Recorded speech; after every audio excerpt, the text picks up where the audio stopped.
Hello everyone, welcome to smart study centre. आप सभी विद्यार्थियों को स्मार्ट स्टडी सेंटर में स्वागत है।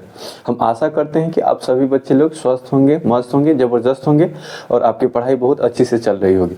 तो आइए बच्चे लोग, हम जानने का प्रयास करते हैं ओम्स लॉ। ओम्स लॉ क्या होता है, व्हाट इज ओम्स लॉ। तो यहाँ पे लिखा हुआ है what is Ohm's law. Ohm's law क्या है?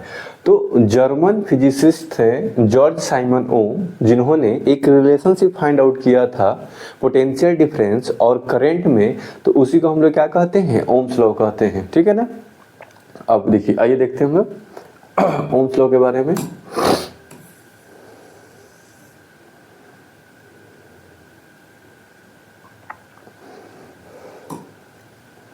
This law states that the electric current flowing in a conductor is directly proportional to the potential difference across the ends of the conductor, provided the temperature and other physical condition of the conductor remains same।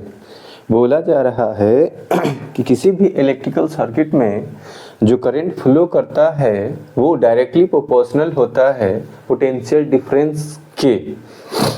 जो electric circuit के दो terminal होते हैं तो वहाँ पे जो potential difference होता है उसी के क्या होता है? इलेक्ट्रिक करंट डायरेक्टली प्रोपोर्शनल होता है। यहाँ पे दिया हुआ है। So I is directly proportional to V या V is directly proportional to I। जब ये प्रोपोर्शनलिटी हटता है तो एक कांस्टेंट टर्म आता है, तो V इक्वल्स टू क्या जाता है? I इंटू R आता है। और R हमारा यहाँ पे जो है, R हमारा जो है यहाँ पे, R हमारा क्या होता है? कांस्टेंट होता है। R हमारा क्या होता है? कांस्टेंट होता है। जो ओम्स लॉ होता है वो एक रिलेशन को बताता है, और वो रिलेशन ये होता है कि जो पोटेंशियल डिफरेंस और जो करंट का रेशियो होता है वो हमेशा क्या होता है? कांस्टेंट होता है। हमेशा क्या होता है? कांस्टेंट होता है। तो यहाँ पे जो हमारा R आया हुआ है, तो R हमारा क्या है? एक कांस्टेंट है, यानी कांस्टेंट प्रोपोर्शनलिटी, यानी यही हमारा क्या होता है?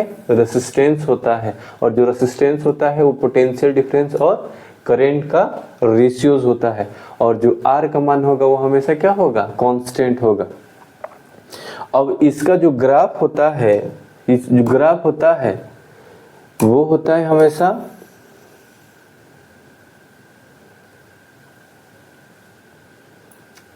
स्ट्रेट लाइन होता है। क्या होता है? स्ट्रेट लाइन होता है। यानी इसका जो ग्राफ हम देखेंगे, यानी क्या? ओम्स लॉ का, तो ओम्स लॉ का ग्राफ होता है वो क्या होता है? स्ट्रेट लाइन होता है। और ये होता है क्या? वोल्टेज एंड करंट के बीच के जो रेशियो होता है उसी को बताता है। यहाँ पे equation of straight line passing through the origin, यानी y इक्वल्स टू क्या होता है? हमारा mx होता है। और टेन थीटा हमारे स्लोप ऑफ द लाइन, यानी स्लोप को बताता है। और tan theta equals to m हमारा क्या होगा? कांस्टेंट होगा। Similarly v equals to r into I. v हमारा y एक्सिस पे रहेगा और m जो है हमारा कांस्टेंट रहेगा, और i जो होगा हमारा x एक्सिस पे होगा। तो ये हमारा y एक्सिस है, ये हमारा x एक्सिस है। y पे क्या है? हमारा पोटेंशियल डिफरेंस है, और x पे क्या हमारा? करंट है। और ये जो स्लोप होगा यही हमारा क्या होगा? रेसिस्टेंस का स्लोप होगा। अगर हम ओम्स लॉ को प्रूफ करें तो ये कैसे करेंगे? ठीक है ना। तो आइए, यहाँ पे हमने एक डेटा लिया हुआ है कि वोल्ट यदि हमारा 12 वोल्ट हो और करंट यानी I का मान क्या हो? 2 एम्पियर हो, तो हमारा रेसिस्टेंस का मान क्या आएगा? तो जो हमारा R का मान आएगा वो होगा V अपॉन में क्या होगा? I होगा। V का मान कितना है? 12 वोल्ट है, और उसका मान कितना है? 2 एम्पियर से। इसको घटाएंगे तो हमारा कितना आ जाएगा? 6 ओम के बराबर ये आएगा। फिर अगला, ये तो R1 निकालें, यहाँ पे अगर R2 निकालेंगे तो फिर हमारा क्या होगा? V अपॉन I का रेशियो निकालेंगे। तो ये हमारा कितना है? 24 वोल्ट बटे में कितना है? 4 है। अब इसको भी घटाएंगे तो कितना आ जाएगा? 6 ओम आएगा। फिर आगे अगर R3 लेंगे हमारा, ठीक है ना, ये हमारा क्या होगा? V अपॉन में I होगा। और ये 48 है, और इसमें 8 से डिवाइड करेंगे तो 8 6 जा कितना होगा? तो ये भी क्या होगा? 6 ओम आएगा। यानी R का मान जो हमारा आएगा यहाँ पे क्या आएगा? 6 ओम आएगा। फिर यहाँ भी कितना आ जाएगा? 6 ओम आ जाएगा। फिर यहाँ भी कितना आ जाएगा? 6 ओम आएगा। फिर यहाँ भी क्या आएगा? 6 ओम आएगा। यानी R हमारा क्या है? हर एक जगह कांस्टेंट है। क्या है? हर एक जगह कांस्टेंट है। और ओम्स लॉ तो यही बताता है ना कि जो पोटेंशियल डिफरेंस होता है और करंट का जो रेशियो होता है वो हमेशा क्या होना चाहिए? एक कांस्टेंट टर्म होना चाहिए। तो इसी को किसी ने बताया? तो जॉर्ज साइमन ओम ने बताया था। कब बताया था? तो 1826 में ये रिलेशन फाइंड आउट किए थे।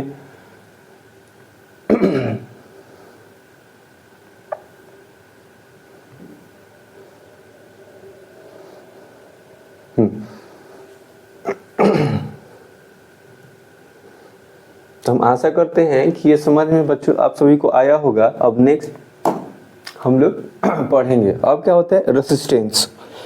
ओम्स लॉ जब ये किए वोल्टेज और करंट में एक रिलेशन फाइंड आउट किए तो वहां से नया टर्म निकल के आया रेसिस्टेंस।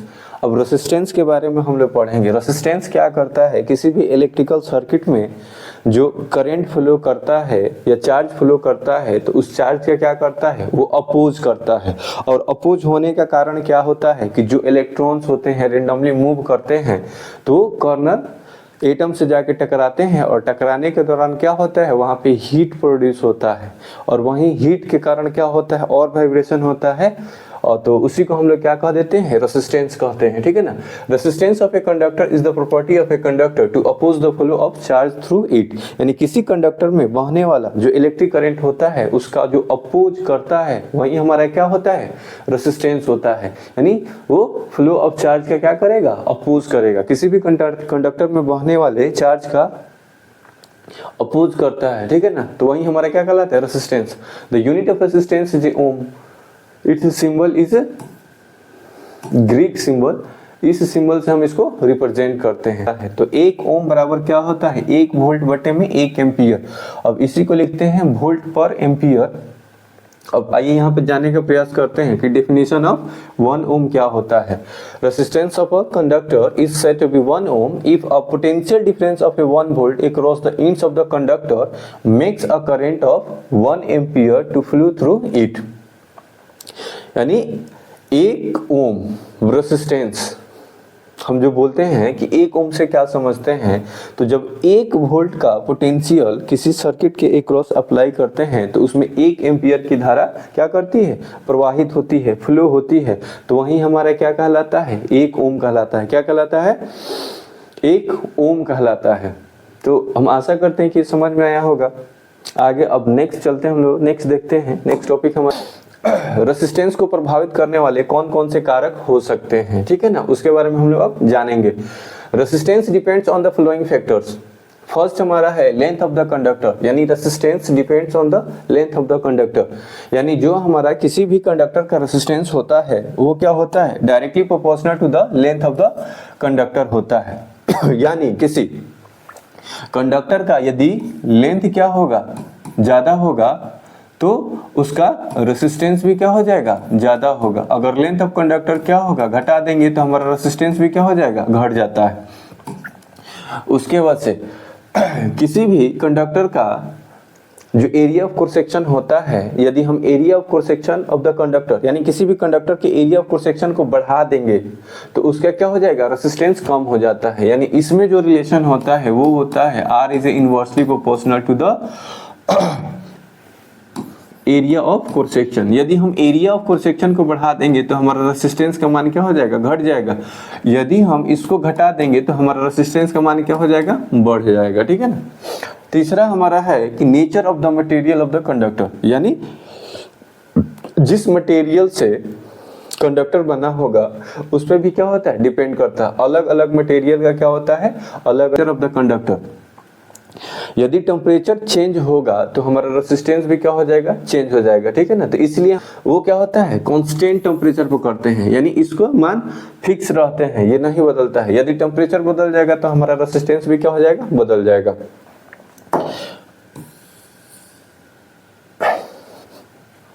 अब आइए हम जानते हैं यहाँ पे जो देखे थे ना फैक्टर अफेक्टिंग ऑफ रेसिस्टेंस।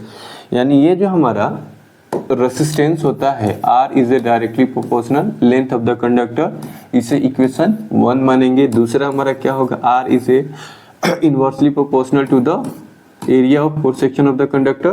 तो ये हमारा क्या हो जाएगा? दूसरा हो जाएगा फ्रॉम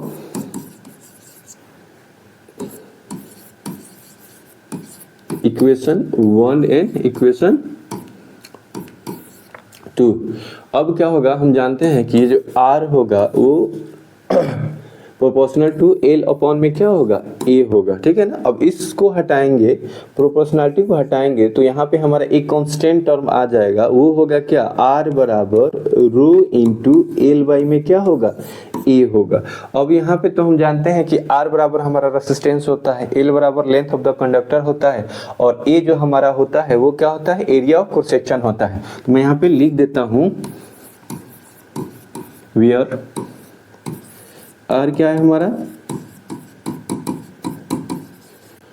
रेसिस्टेंस है, L क्या है, लेंथ ऑफ द कंडक्टर है,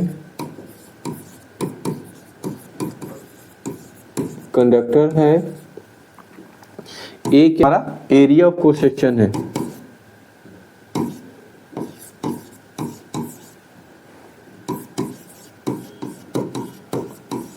area of cross section of conductor. और यहाँ पे जो हमारा रो दिया हुआ है ये हमारा क्या होता है, रेसिस्टिविटी होता है। क्या होता है, रेसिस्टिविटी होता है। तो हम रेसिस्टेंस का एस यूनिट जानते हैं कि जो रेसिस्टेंस का एस यूनिट होता है वो होता है क्या, ओम होता है। अब हम जानने का प्रयास करते हैं कि जो रेसिस्टिविटी होता है उसका एस यूनिट क्या होता है। तो आइए बच्चे लोग हम यहीं पे देख लेते हैं कि ये जो हमारा रेसिस्टिविटी होता है,